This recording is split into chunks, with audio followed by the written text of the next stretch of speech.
Hello friends and family எல்லோரும் எப்படி இருக்கீங்க?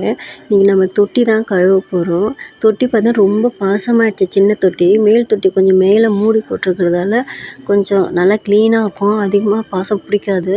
ஆனால் இதில் வந்து வெயில் படுறதால நல்லா பாசம் பிடிச்சிது. அதுவும் இல்லாமல் எள்ளுக்காய் அறுத்தோம். எள்ளுக்காய் அறுக்கிறதுக்காக அந்த வாழை மட்டை கிழிச்சி தண்ணியில் ஊற வச்சுருவோம். நைட் ஃபுல்லாக ஊறிட்டே கிடக்கும். அப்போ தான் அது வந்து கொஞ்சம் பிய்யாமல் கட்ட முடியும் அப்படின்றதுக்காக. அது அப்படியே ஒரு கொஞ்சம் ஊறி போய் அப்படியே ஒரு மாதிரி தொட்டிலாம் தண்ணியெல்லாம் ஒரு மாதிரி கலங்கலாயிடுச்சு.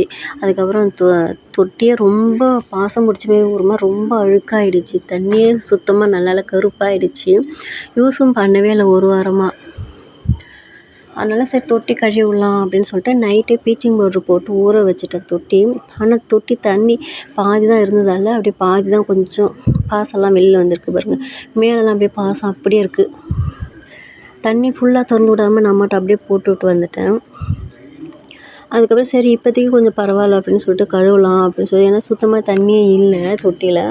அதனால் கழுவலாம் அப்படின்னு சொல்லிட்டு முடிஞ்ச வரையும் கழுவி அதை வந்து தண்ணி கொஞ்சம் ஏதோ எடுத்து விட்டுட்டோம். ஆனால் மேலே மாமரத்துலேருந்து ஒரு சின்ன மாங்காய் கொஞ்சம் விழுந்துருச்சு. மாங்காய் விழுந்து அந்த தண்ணி வெளியில் போகிற அந்த பழுப்பில் வந்து அடைச்சிக்கிச்சு. தண்ணி ரொம்ப நேரமாக போகவே இல்லை. நாங்களும் குத்தி பார்க்குறோம். அந்த மாங்காய் பிஞ்சு மாங்காய் வந்து அப்படியே கரெக்டாக போய் உட்காந்துக்கிச்சு அந்த பழுப்பில். அது வெளியில் நகரவே இல்லை. ரொம்ப கஷ்டமாயிடுச்சு.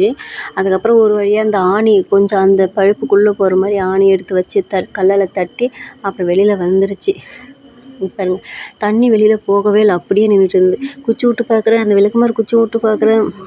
தேக்கங்குச்சி கொஞ்சம் தடிமனாக இருக்கும், அதுவும் விட்டு பார்க்குறோம். அதுவும் சரியாகவே இல்லை. அப்புறம் கடைசியாக ஒரு ஆணியை வச்சு அதை அப்படியே எடுத்து போயிடுச்சு. தண்ணி அப்புறம் சுத்தமாக வெளில போயிடுச்சு. ப்ளீச்சிங் பவுடர் போட்டதால் அப்படி தண்ணி பாருங்கள் எப்படி இருக்குது. அந்த பாசெல்லாம் அப்படியே கொஞ்சம் கரைஞ்சி போய் அப்படி இருக்குது. இந்த தொட்டி வந்து நம்ம அடிக்கடி யூஸ் பண்ணுறோம். அதுக்காக மேலே வந்து மூடி போடாமல் அப்படியே வச்சுருந்தோம். ஏன்னா அப்படியே மேலேருந்து அப்படியே வாளியில் விட்டு நாங்கள் மொண்டுக்குவோம். பாத்திரம் கழுவுறதுக்கு, துணி துவைக்கிறதுக்கு எல்லாமே இந்த தண்ணி தான் யூஸ் பண்ணுவோம். அதனால் இங்கே பாருங்கள், கழுவுனதுக்கப்புறம் அப்படியே இப்படி இருக்குது பாருங்கள். சரியாக கழுவல, மேலெல்லாம் பாசமாக இருக்குது. ஒரு வாரம் கழித்து திரும்ப நைட்டு இந்த ப்ளீச்சிங் பவுடர் போட்டு ஊற வச்சோம்னா நைட்டு ஃபுல்லாக ஊற வச்சா அது ஒரு பொங்கி வந்துடும். அப்போ நல்லா ஆகிடும். இப்போதைக்கு அவசரத்துக்கு ஏன்னா ஆட்டு மாட்டுக்கு தண்ணிலாம் இதில் தான் மொள்ளுவோம். அதனால் ஆட்டுக்கு மாட்டுக்கு தண்ணி எதுவுமே இல்லை. அதனால் சரி இப்போதைக்கு பண்ணலாம் அப்படின்னு சொல்லிட்டு பண்ணிட்டேன். இதுவே கழுவுறது ரொம்ப நேரம் ஆகிடுச்சு. பாப்பா விடவே இல்லை. நடுவில் வேற வந்து எனக்கு பசிக்குது பால் கொடு அப்படி இப்படின்னு சொல்லிட்டு, அதுக்கப்புறம் அவளுக்கு போய் இந்த காய வச்ச பால் எடுத்து கொடுத்துட்டு, அப்படி சின்ன பாப்பா வேற ரொம்ப அழுதுகிட்டே இருந்தா. அப்புறம் விட்டுட்டு போயிட்டு அவளுக்கு கொஞ்சம் சாப்பாடு விட்டுட்டு ரொம்ப கஷ்டமாயிடுச்சு. ஒரு வேலை செய்யவே முடியல பசங்களை வச்சுக்கிட்டு. நம்ம எதாவது வேலை செய்ய போகிறோம் அப்படின்னா அப்போ தான் வந்து என்னை தூக்குன்னு சொல்லிட்டு அழுதுகிட்டே இருப்பாங்க. இல்லை தூக்கத்துக்கு கழுவுவாங்க. இந்த மாதிரி தொட்டி சுற்றி இந்த மாதிரி தான் இருக்கும். வாழை மரம், இந்த வாழை மரம் பார்த்தா அடிக்கடி தண்ணி போகிறதால பயங்கர ஹைட்டாக இருக்கும். வாழை மரம் ஓரளவு தான் இருக்கும், கொஞ்சம் குழமாக தான் இருக்கும். ஆனால் இந்த வாழை மரம் பயங்கர ஹைட்டாக இருக்கும் பாருங்கள். பார்த்தாலே தெரியும், செம்ம ஹைட்டாக இருக்கும். அப்புறம் ஆட்டுக்கெலாம் கொஞ்சம் போய் தண்ணி ஊற்றி வச்சுட்டு வந்தேன். தண்ணி ஊற்றிட்டு அப்புறம் காலையிலேருந்து பாத்திரம் கழுவாமலே இருந்தது. அதனால் கொஞ்சம் பாத்திரம் எல்லாம் எடுத்து போட்டு அப்படியே கழுவிட்டு அதுக்கப்புறம் ஈவினிங்கும் கொஞ்சம் வேலை இருந்தது. எள்ளுக்காயெலாம் எடுத்து வச்சுருந்தாங்க. அதெல்லாம் கொஞ்சம் இன்றைக்கி தான் லாஸ்ட் டே எள்ளுக்காய் அதெல்லாம் மடித்து போட்டு வெளில போய் அந்த சக்கையெல்லாம் கொட்டிட்டு வர்றதுக்கு ரொம்ப கஷ்டமாயிடுச்சு. அப்புறம் பாப்பா வேறு வந்து தேங்காய் தண்ணி அவளுக்கு ரொம்ப பிடிக்கும். அதனால் தேங்காய் வெட்டி கொடுங்க அழுதுகிட்டே இருந்தா, சொல்லிக்கிட்டே இருந்தா. அதில் வேறு நான் ஃபோன் வீடியோ எடுக்கிறத பார்த்து என்னம்மா எடுக்கிற அப்படின்னு சொல்லிட்டு வேறு அவளுக்கு வீடியோ எடுக்கணும்னா ரொம்ப பிடிச்சிருக்கு போல. நான் எடுக்கிறேன் அப்படின்னு சொல்லிட்டு கேட்டுட்டு இருந்தா. அப்புறம் வேணாம் உடச்சிருவா அப்படின்னு சொல்லிட்டு அதுக்கப்புறம் அவளுக்கு போய் இந்த வாழை மரம்லாம் ஏன் சாஞ்சு கிடக்குதுன்னா, நான் ஒரு வாரத்துக்கு முன்னாடி பயங்கர காற்று, அதிலெல்லாம் விழுந்துருச்சு. அதுக்கப்புறம் அதெல்லாம் வெட்டி அப்படியே போட்டிருக்காங்க. காஞ்ச உடனே கொஞ்சம் யாராவது வந்தாங்கன்னா தூக்கிட்டு போய் இடையே போட்டுருவாங்க. இதை பார்த்தா செவ்வழனி தான், ஆனால் தேங்காய் நல்லா முத்தி போயிடுச்சு. எப்படியோ தேங்காய் இருக்கிறத பார்த்துட்டா. அதனால் எடுத்து வந்து வெட்டி கொடுன்னு சொல்லிட்டு இருந்தால் எனக்கு வெட்டவும் முடியாது அவ்வளோவா. கையும் அவ்வளோவா இது வந்து பயங்கர கஷ்டமாக இருக்கும் வெட்டுறது. பச்சை இளநினா நம்ம ஈஸியாக வெட்டிடலாம். இது வந்து கொஞ்சம் கஷ்டமாக இருக்கும்.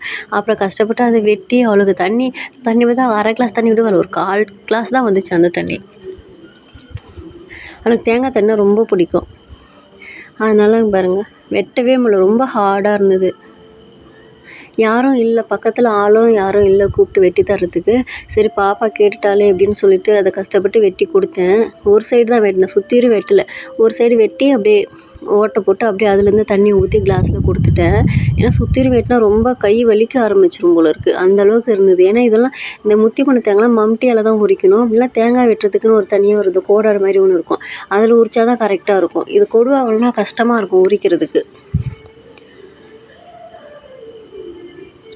பாருங்கள், தண்ணி பார்த்திங்கன்னா கொஞ்சமாக தான் வரும்.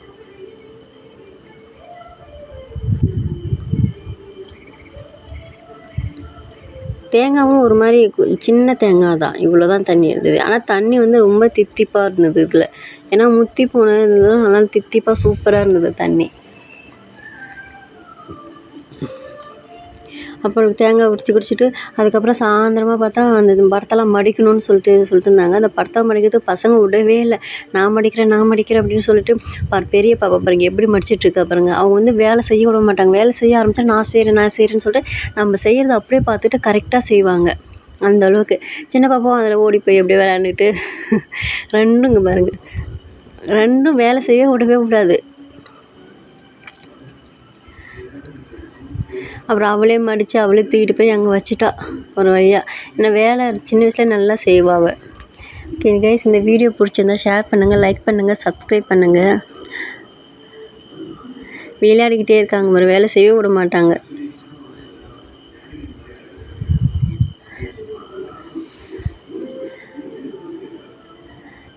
Okay guys, by.